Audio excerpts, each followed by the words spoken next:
Hello friends, this is Pravesh Kumar. Welcome to knowledge month. आज की इस वीडियो में हम मैथ का एक मॉडल पेपर सॉल्व करेंगे जिसमें हमने कुल 15 क्वेश्चंस को लिया है। जो जितनी भी हमें आने वाली अभी एग्ज़ाम्स हैं, यूपी टेट या अन्य एग्ज़ाम है, उनके लिए काफ़ी उपयोगी रहेगा। आइए हम पहला क्वेश्चन देखते हैं। इसमें हमें क्वेश्चन कुछ इस तरह का दिया है। 1 सही 1/2 प्लस 11 सही 1/2 प्लस 1 ट्रिपल 1 सही 1 सॉरी ये यहाँ पे प्लस है, ये प्लस नहीं होगा, ठीक है। इसी तरह से 4 टाइम 1 सही 1/2। जब भी हमें इस टाइप का क्वेश्चन दिया होगा हम क्या करेंगे, हम वहाँ पे एक तो हमें ये चीज़ तो पता है, अगर हमें 1 सही 1/2 दिया है तो हम इसे ये 1 प्लस 1/2 इस तरह से लिखते हैं, ठीक है।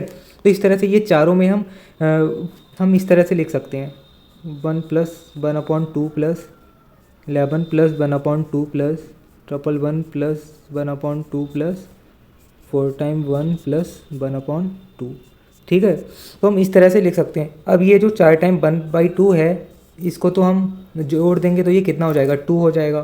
प्लस बाकी जब भी हमें इस तरह की सीरीज़ दी होगी ना, 1 फिर 2 बार 1 फिर 3 बार 1 फिर 4 बार 1 या कोई भी नंबर होगा, तो सिंपली हम क्या करेंगे, ये कितनी बार है, 1 2 3 4 बार है ना, तो हम ऐसी तरह से लिख देंगे 1 2 3 4 क्रॉस 1 है तो 1 की गुणा, अगर यहीं पे 2 2 का होता तो 2 की गुणा, तो ये हमारा कितना हो जाएगा, इसका यही रहेगा +2 हो जाएगा, तो ये हो जाएगा 1 2 3 6, ठीक है। ये हमारा ऑप्शन नंबर बी राइट हो जाएगा। हम अगला क्वेश्चन देखते हैं। इसमें कह रहा है कि P अनुपात Q अनुपात R, ठीक है। P ratio Q ratio R हमें दिया हुआ है 1/3 2/3 और 1/4, और हमें क्या कह रहा है, जो Q है वो है 56, ठीक है। Q की वैल्यू हमें 56 दे दी है और P माइनस R हमसे पूछ रहा है। तो हम सबसे पहले क्या करेंगे, हम जब भी बटे में दिया हो उसका रेशियो ले लेंगे। इसका रेशियो कितना आ जाएगा, अगर हम इसका एलसीएम लेंगे, सॉरी एलसीएम ये आ जाएगा 12, ठीक है। जब 12 आ जाएगा, ऊपर कितना बचेगा, यहाँ पे 3 है, 3 चौक 12 4 रेशियो, 3 चौक 12, ऊपर 2 है, 4 दूनी 8 रेशियो, 4 तियाँ 12 3, तो पी क्यू आर का रेशियो क्या आ गया 4 8 और 3, ठीक है। ये रेशियो में है। अब Q की वैल्यू क्या दी है 56, अब यहाँ पे Q का रेशियो 8 है, इसका मतलब है एक की वैल्यू क्या हो जाएगी, एक की वैल्यू हो जाएगी 7, 8 7 56 होता है ना, तो एक की वैल्यू हमें 7 पता चल गई है। अब हमसे पूछा P माइनस क्यू, P कितना है 4 है, R कितना है 3 है, तो 4 माइनस 3 कितना हुआ 1, 1 की वैल्यू 7 है, तो ये हमारा क्या हो जाएगा 7 राइट आंसर हो जाएगा। सॉरी इसमें ऑप्शन लिखना भूल गए थे, तो इसका आंसर क्या हो जाएगा 7 हो जाएगा। इसी तरह से अगला है, यहाँ पे हमें दिया है कि हमें इकाई का अंक ज्ञात करना है, जो हमारा लास्ट डिजिट या हम जिसे कहते हैं यूनिट डिजिट, हमें वो ज्ञात करना है। जब भी इस तरह की कोई भी सीरीज़ दी होगी, हम सबसे पहले इसमें क्या चेक करेंगे, जो सीरीज़ है हमें एक तो 5 ढूंढना है, क्योंकि ये सीक्वेंसली चल रहा है ना, 1 का स्क्वायर 2 का स्क्वायर 3 का स्क्वायर 4 का स्क्वायर 5 का स्क्वायर भी होगा, ठीक है, 5 की पावर 5 भी होगा, ठीक है। इसी तरह से जब भी इस तरह का कोई भी मिले, हम वहाँ पे ढूंढेंगे कोई 5 है, अगर कोई 5 है तो क्या कोई सम नंबर है, सम भी नंबर है। अब अगर 5 की किसी भी सम नंबर से गुणा होगी तो मल्टीप्लाई क्या होगा, अगर हम 5 की हम 4 से कर रहे हैं, 2 से कर रहे हैं, किसी से भी कर रहे हैं, तो यूनिट डिजिट क्या आएगा, लास्ट में 0 आएगा, और 0 की गुणा हम किसी से भी कर दें, किसी भी नंबर से कर दें, तो वो क्या होगा, हमारा 0 ही आएगा ऑलवेज। तो राइट आंसर क्या हो जाएगा हमारा बी, ऑप्शन बी 0। इसी तरह से अगला क्वेश्चन देखते हैं। इसमें कह रहा है कि 2 ट्रेन ए और बी विपरीत दिशाओं में यात्रा कर रही हैं, वे एक दूसरे को 6 सेकंड में पार करती है, ठीक है, 6 सेकंड में पार करती हैं। क्रॉसिंग टाइम दे दिया हमें, ए की गति कितनी है 126 किलोमीटर प्रति घंटा, ठीक है, ये हमें ए की स्पीड दे दी, और बी की स्पीड 90 किलोमीटर प्रति घंटा ये दे दी है। ए की लंबाई भी दे दी हमें 160, L1 हमें क्या दे दी है 160 मीटर, बी की लंबाई पूछ रहा है। देखिए एक फॉर्मूला इसका हमेशा याद रखिएगा, क्रॉसिंग टाइम वाला, ठीक है। CT क्या होता है, दोनों ट्रेन की लंबाई L1 प्लस L2 अपॉन दोनों की स्पीड S1 प्लस S2, ठीक है। अब हमें क्रॉसिंग टाइम क्या दिया है, हमें 6 सेकंड दिया है, 6 बराबर L1 कितना है, हमें एक तो दे दिया 160 मीटर, 160 मीटर आ जाएगा, और हमें B की लंबाई निकालना है तो हम B लिख देंगे, ठीक है। फिर S1 प्लस S2, अब दोनों की स्पीड एक की कितनी है 126 है प्लस 90, चूँकि ये किलोमीटर में है, अब हमें मीटर प्रति सेकंड में बनाना है तो 5/18 से हम गुणा भी कर देंगे, ठीक है, ये चीज़। इसके बाद में अब क्या करेंगे हम, 6 बराबर 160 प्लस बी, इसको अगर हम जोड़ लेंगे तो कितना हो जाएगा, ये हमारा जोड़ के आ जाएगा 216 गुणा 5/18, ठीक है। अब हम 18 से इसको काट सकते हैं, ये कितना चला जाएगा हमारा 18 एकम 18 दूनी 36, ठीक है। 12 पंजे क्या हो जाता है, 60 हो जाता है। अब इधर हम क्रॉस मल्टीप्लिकेशन कर देंगे तो कितना आ जाएगा हमारा, ये हमारा आ जाएगा 160 प्लस बी बराबर, ये हमारा क्या हो गया 6 इंटू 12 पंजे 60। तो बी हमारा कितना आ गया 6 छक 36, 360 माइनस 160, ये हमारा हो गया 200 मीटर। तो हमें ट्रेन की लंबाई कितनी मिल गई, बी की लंबाई हो गई हमारी 200 मीटर। ये हमारा राइट आंसर हो जाएगा। हम अगला क्वेश्चन देखते हैं। इसमें कह रहा है कि यदि किसी वृत्त का व्यास 15% बढ़ जाता है, ठीक है। अब 15% क्या हो रहा है, वृद्धि हो रही है, तो उसके क्षेत्रफल में कितने प्रतिशत वृद्धि होगी। अच्छा, व्यास क्या होता है, अगर हम इस वृत्त की बात करते हैं सर्कल की, तो ये हमारा व्यास होता है, ठीक है। अब हमें क्या क्षेत्रफल निकालना है, क्षेत्रफल मतलब हमें आर चाहिए, आर व्यास का आधा होता है। अब 15% चूँकि बढ़ रहा है, यही तो कह रहे हैं ना 15% बढ़ रहा है। 15% का मतलब क्या होता, 15/100, 5 तियाँ 5 दूनी 20/3। अगर पहले ये 20 था तो अब बढ़ के क्या हो गया, 3 ही तो बढ़ गया ना, अब 23 हो गया। अब ये डी है, डी को अगर हम आधा कर देंगे तो हमारा आर हो जाएगा, ये हमारा R1 हो गया, ये हमारा R2 हो गया। अब कह रहा है क्षेत्रफल में वृद्धि, क्षेत्रफल क्या होता है पाई आर स्क्वायर, तो पाई तो पाई रहेगा, आर स्क्वायर क्या हो जाएगा, ये हो जाएगा 20 का स्क्वायर अपॉन 2 का स्क्वायर, यही तो हो जाएगा ना, 20 का अपॉन और 2 का स्क्वायर 4। इधर क्या हो जाएगा, ये पाई 23 का स्क्वायर अपॉन 2 का स्क्वायर 4, इससे ये गया, पाई से पाई गया। अब 20 का स्क्वायर क्या होगा 400 होगा, और 23 का स्क्वायर हमारा कितना हो जाएगा 529, ठीक है। कितने की वृद्धि हो रही है, 129 की वृद्धि हो रही है। ये कितना प्रतिशत है वृद्धि, 400 का कितना प्रतिशत हो गया, ये 0 से 0 गया, 4 से हम काट देंगे, 4 तियाँ 12, 4 दूनी 8.25%, ये हमारा आ गया आंसर। ऑप्शन नंबर डी 32.25% की क्या हुई, हमारी क्षेत्रफल में वृद्धि हो गई। अगला क्वेश्चन देखते हैं। ये कह रहा है कि किसी संख्या का 20%, अब देखिए 20% की वैल्यू क्या दे दी है 120, ठीक है। अब कह रहा है 120% होगी उसी संख्या का 120%। अब इसका 120% पूछ रहा है, ये इसका कितने गुना है, 6 गुना है, इसका भी हम 6 गुना कर दें, 12 छक 72, 720 आंसर हमारा। ऑप्शन नंबर डी राइट हो गया। इसी तरह से अगले में कह रहा है कि 8% वार्षिक एक सामान्य ब्याज दर पर आर, ठीक है, ये हमें आर दे दिया 8%। अब क्या कह रहा है 800 रुपये, 800 रुपये क्या हो गया हमारे, ये हो गया पी मूलधन हो गया 5 वर्षों में, टी हमें दे दिया है 5 वर्षों में राशि निकाली गई। और कह रहा है कि कुल राशि का आधा सट्टा बाजार में निवेश कर दिया गया, बची हुई राशि ज्ञात कीजिए, ठीक है। इन्हें 5 सालों तक 8,000 रुपये को 8% ब्याज पे दिया। उसके बाद जब जो राशि निकाली उसका आधा सट्टा बाजार में लगा दिया। अब बचा कितना, तो हम देखेंगे आईटी हमें निकालना होता है जब भी हमें इसकी बात होती है ना, कंपाउंड इंटरेस्ट या सीआई की बात, तो हम क्या करेंगे, हम सीधे सीधे सीआई में आईटी निकालेंगे। आर कितना है हमारा 8 है, आर टी कितना है 5/100, क्योंकि परसेंट में है, 8 पंजे 40, 40/100, इससे ये काटा 2 पंजे, क्या हुआ 2/5। जो नीचे हमेशा हमें देता है ये होता है हमारा पी, और जो ये एस जो ऊपर आता है वो हमारा होता है एस आई, ठीक है। अब पी की वैल्यू कितनी दी है 8,000 दी है, 5 से काट देंगे, 5 एकम, ये हुआ 3 5 छक्का 0 0, 2 है 16 दूनी 32। तो हमारा मूलधन हमें सॉरी ब्याज हमें कितना मिल गया 3200। टोटल हमारा अमाउंट कितना हो जाएगा, ये हमारा टोटल अमाउंट हो गया 11,200, ठीक है। अब ये तो टोटल मिला ना, इसका आधा क्या किया सट्टे में लगा दिया तो आधा ही बचेगा, तो आधा काट देंगे, कितना हो गया 2 पंजे 10, 2 छक्का 12, 0 0, 5600 रुपये हमने लगा दिया और 5600 रुपये ही बचा। ऑप्शन नंबर ए हमारा राइट हो जाएगा। इसी तरह से अगला देखते हैं। एक रेफ्रिजरेटर की कीमत में 25% की कमी की जाती है। देखिए पहले 25% की क्या हो रही है, कमी हो रही है, जिसके कारण बिक्री में 40% की वृद्धि हो जाती है।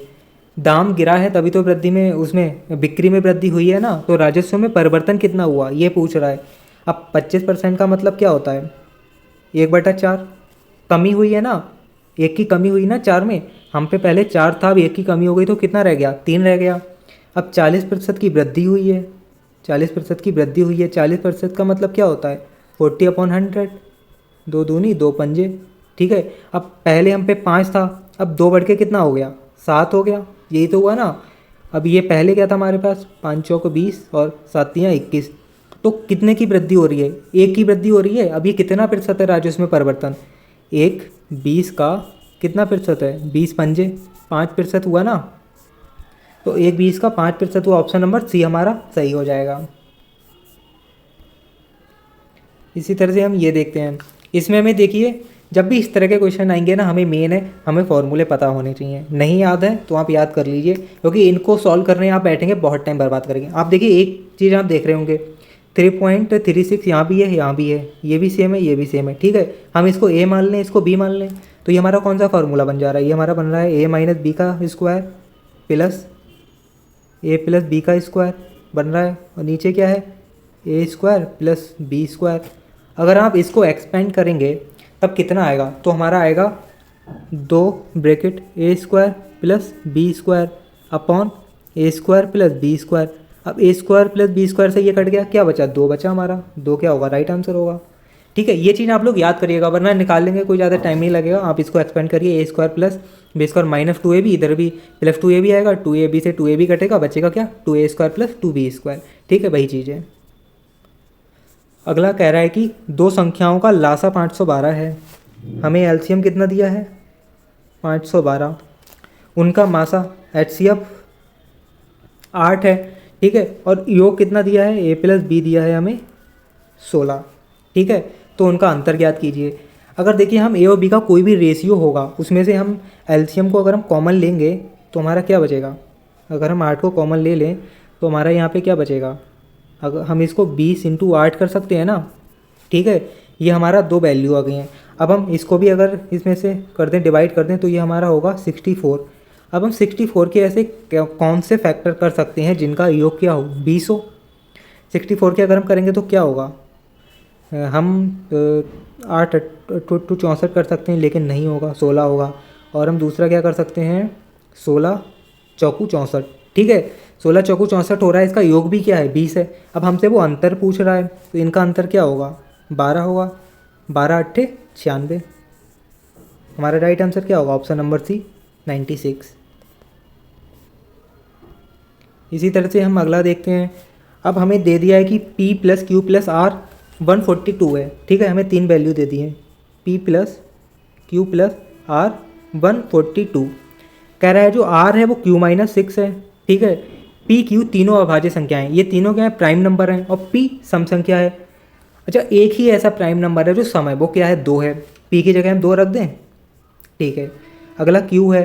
अब R की वैल्यू क्या दी है? Q - 6। हम यहाँ पे Q - 6 लिख देते हैं। ये हमारा क्या हो गया? 142 हो गया, ठीक है। अब ये प्लस का 2 6 में से, तो ये क्या हो जाएगा? -4 हो जाएगा। ये क्या हो गया हमारा? ये हो गया 2Q - 4 = 142। अब यहाँ पे 2Q = 140, ये उधर जाएगा, जुड़ जाएगा, क्या हो जाएगा? 146 हो जाएगा। Q की वैल्यू हमारी क्या आ जाएगी? 2 × 7 = 14, 2 × 3 = 6, ठीक है, ये आ गई। अब कह रहा है R/P चाहिए, तो R भी निकालना है। R क्या है? Q से 6 कम है R। हम -6 इसमें अगर कर दें तो हमारा क्या आ जाएगा? R आ जाएगा। ये हमारा कितना हो गया? 67 हो गया। अब हमें R/P निकालना है, 2 से भाग कर देंगे तो हमारा आ जाएगा, कितना आ जाएगा? ये 2 × 3 = 6, 2 × 3 = 6.5, 33.5। ये हमारा ऑप्शन में है, option number C right answer हो जाएगा, ठीक है। अगला क्वेश्चन देखते हैं। ये कह रहा है कोई वस्तु 800 रुपये में बेची जाती है और अर्जित लाभ उस हानि के बराबर है, ठीक है। उस हानि के बराबर है जब इस वस्तु को 600 रुपये में बेचा जाता है। देखिए हम कोई वस्तु, अगर हमारा SP1 कितना है? 800 रुपये है। SP2 कितना है? 600 रुपये है। अब हमें यहाँ पे जितनी हानि हो रही है, जितना लॉस हो रहा है, ठीक है, उतनी ही हमारा प्रॉफिट हो रहा है। ये दोनों बराबर हैं, लॉस प्रॉफिट बराबर हैं। क्या करेंगे? इन दोनों को जोड़ के उसका हाफ कर देंगे, तो हमारा जो CP है वो कितना आ जाएगा? 700 आ जाएगा, क्योंकि 700 पे हम 100 रुपये महंगा बेच रहे हैं तो हमें फ़ायदा हो रहा है, ठीक है। और 100 रुपये कम में बेच रहे हैं तो उतना ही घाटा हो रहा है, ठीक है। लाभ हानि दोनों बराबर हो गया 700 पे। अब कह रहा है 20% कमाने के लिए वस्तु का विक्रय मूल्य। अब 20% क्या होता है हमारा? 1/5 होता है, मतलब 5 की वस्तु 6 में बेच दी, तो हमें ये निकालना है 5 कितना हुआ? 5 से डिवाइड करेंगे, ये जाएगा 5 एकम 5 चौको 20, 14, 14 छक्को 84, 840 राइट आंसर हमारा हो जाएगा, ठीक है। इसी तरह से हम ये देखते हैं। ये कह रहा है समलंब का क्षेत्रफल 1152 सेंटीमीटर है और सबसे कम। अच्छा, समलंब क्या होता है? इस तरह का एक चतुर्भुज होता है समलंब, ठीक है। अब इसकी कह रहा है सबसे कम दूरी, ये चीज़ जो इसको h मान लेते हैं, ये कितनी हो गई 16 सेंटीमीटर हो गई। और इसकी समांतर भुजाओं का अनुपात, इसको 4x 5x मान लेते हैं, ठीक है। इनका अनुपात दिया 4:5 में, x कुछ भी हो सकता है। तो लंबी भुजा की, तो हमें ये वाली भुजा याद करनी है कितनी लंबी है। देखिए समलंब का क्षेत्रफल क्या होता है, ये आप लोग फॉर्मूले याद करिएगा, यूज़फुल है काफ़ी। 1/2 दोनों भुजाओं, ये जो लंबाइयाँ हैं ना, इनका योग कितना है, 5 4 9x हो जाएगा। x की वैल्यू कुछ भी हो सकती है, ठीक है, वो हमें अभी नहीं पता है। और h कितना है 16 दिया है, ये हमें कितना दिया है 1152, ठीक है। ये चीज़ समझ आ गई। इसके बाद में 2 से हम काट देंगे, 2 8 16, ठीक है। 9 से हम इसे काट देंगे, ये कितना जाएगा 9 एकम 9, 9 दूनी 18, 9 8 72, ठीक है, 128 गया। अब हम 8 से इसे काट सकते हैं, 8 एकम और 8 छक 48, 16। x की वैल्यू क्या आ गई 16 आ गई। क्या निकालना है हमें, लंबी भुजा। लंबी भुजा क्या है 5 है, 5x, x की हम गुणा इसमें कर देंगे, क्या होगा 8 पंजे 16 पंजे 80, 80 सेंटीमीटर हमारी लंबी भुजा आ जाएगी। ऑप्शन नंबर सी हमारा राइट आंसर हो जाएगा। इसी तरह से हम अगला क्वेश्चन देखते हैं। निधि ने गलती से 6 घंटे 50 मिनट को, ठीक है, गलती से 6:50 बजे लिखती है, ठीक है, ओके। निधि द्वारा लिखे गए सही और गलत समय के बीच अंतर घंटे में निकालिए। अच्छा 6 घंटे 50 मिनट को हम क्या लिख सकते हैं, 6 घंटे हम मिनट में बदल देते हैं, 60 होते हैं मिनट, ठीक है, 50 मिनट, ये कितना हो जाएगा 6 छक्का 36 प्लस 50, ये हमारा क्या हो गया 410 मिनट हो गया, ठीक है। अब दूसरा 6:50 बजे लिखती है। अब 6:50 को अगर हम 60 से गुणा कर दें कितना हो जाएगा, तो ये हमारा आ जाएगा 390, ठीक है, 390 आ जाएगा। अब जो गलती हुई है गलत समय के बीच घंटे का कितना प्रतिशत है, ये कितना अंतर है इनमें, 20 मिनट का अंतर आ रहा है ना। 20 मिनट 1 घंटे का कितना प्रतिशत है 60 का, 20 तियाँ 60, 3 तियाँ 33.33 प्रतिशत, ठीक है। तो ऑप्शन नंबर डी हमारा राइट हो जाएगा। देखिए जब 6 बज के या 6 घंटे 50 मिनट लिखा है तो हम घंटे को 6 से गुणा करेंगे, 50 मिनट जोड़ देंगे, और 6.50 घंटे ही लिखा है तो सीधे सीधे 60 से गुणा कर देंगे, ठीक है। अंतर हमें 20 का आएगा, 20 मिनट का। अब यही पूछा था गलत समय घंटे का कितना प्रतिशत है। अब 20 ये 60 का कितना प्रतिशत हुआ, 33% हुआ, ये आ जाएगा, ठीक है। लास्ट क्वेश्चन है इसका।